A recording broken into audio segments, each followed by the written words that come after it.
Hello friends, welcome back to my channel.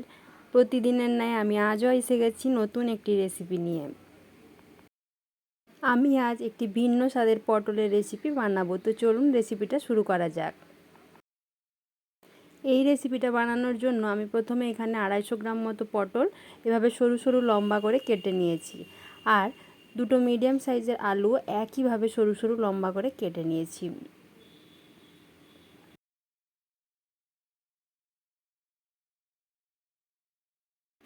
এবার আমি প্রথমে আলুগুলো লাল লাল করে ভেজে নেব।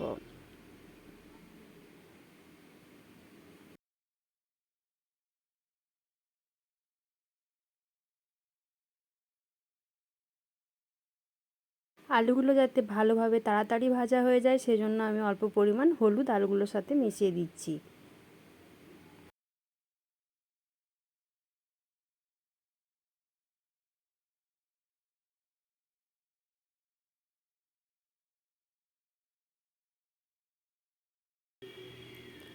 এবার ওই একইভাবে আমি পটলগুলো ভালোভাবে ভেজে কড়া থেকে তুলে নেব।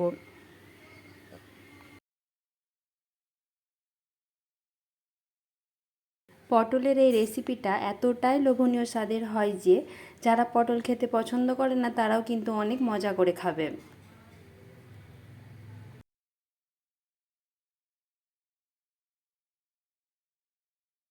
পটলগুলি এখানে ভালো করে ভাজা হয়ে গেছে। এবার আমি পটলগুলি তুলে অন্য একটি পাত্রে রেখে দিচ্ছি।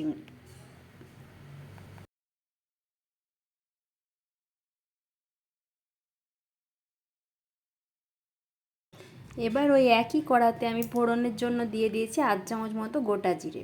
এবার আমি একটা বড় পেঁয়াজ ছোট ছোট করে কুচি করে নিয়েছিলাম, সেই পেঁয়াজটা কড়ার উপর দিয়ে দিচ্ছি।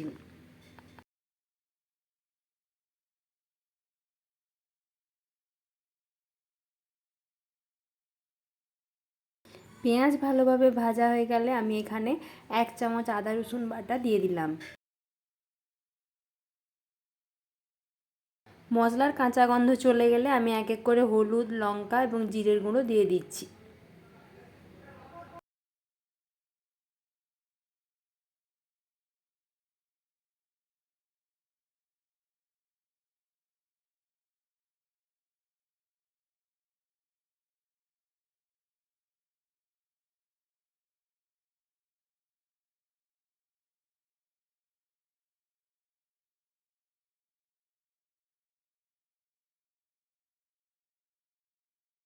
মশলা যাতে পুড়ে না যায় সেই জন্য আমি অল্প পরিমাণে একটু জল দিয়ে দিচ্ছি।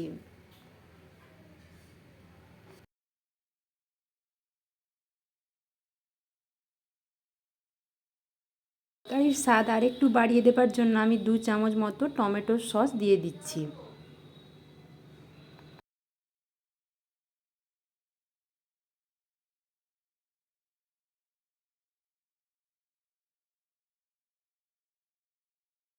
এরপর আমি অল্প পরিমাণ একটু চিনি দিয়ে দিলাম আর দিয়ে দিচ্ছি স্বাদ মতো লবণ।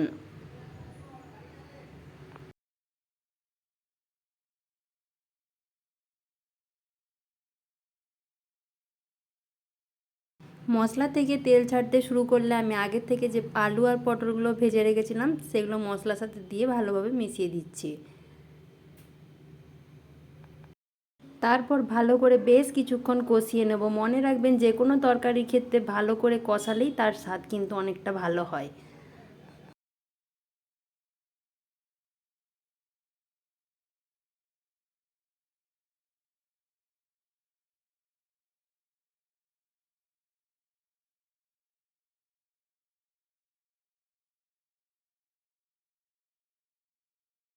আমার এখানে সবজিটা ভালোভাবে কষানো হয়ে গেছে। এবার আমি দিয়ে দিচ্ছি তাতে পরিমাণ মতো জল।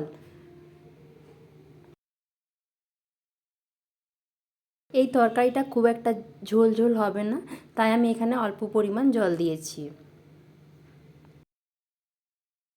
পর ঢাকা দিয়ে সবজিটা বেশ কিছুক্ষণ ধরে রান্না করে নেব যাতে সবজিটা ভালোভাবে সেদ্ধ হয়ে যায়।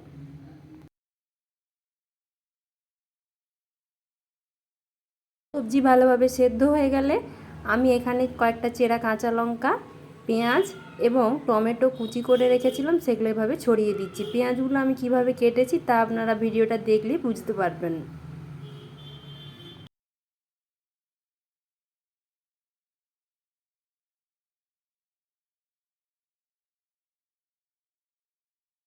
আর দিয়েছি অর্ধেকটা ক্যাপসিকাম।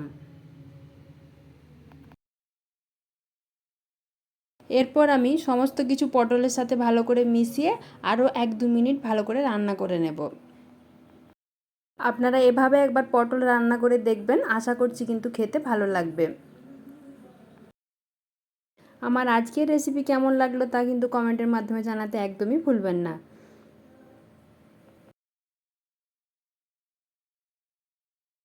আমার তরকারিটা কিন্তু একেবারে রেডি। এই অবস্থায় আমি অর্ধেক চামচ গরম মশলার গুঁড়ো ছড়িয়ে দিচ্ছি। আমার এই রেসিপিটি যদি ভালো লাগে তাহলে একটা লাইক করবেন এবং অনেক বেশি বেশি করে কিন্তু শেয়ার করবেন। প্রতিদিন এরম নতুন নতুন রেসিপির আপডেট পেতে আমার চ্যানেলটিকে এক্ষুনি সাবস্ক্রাইব করে দিন।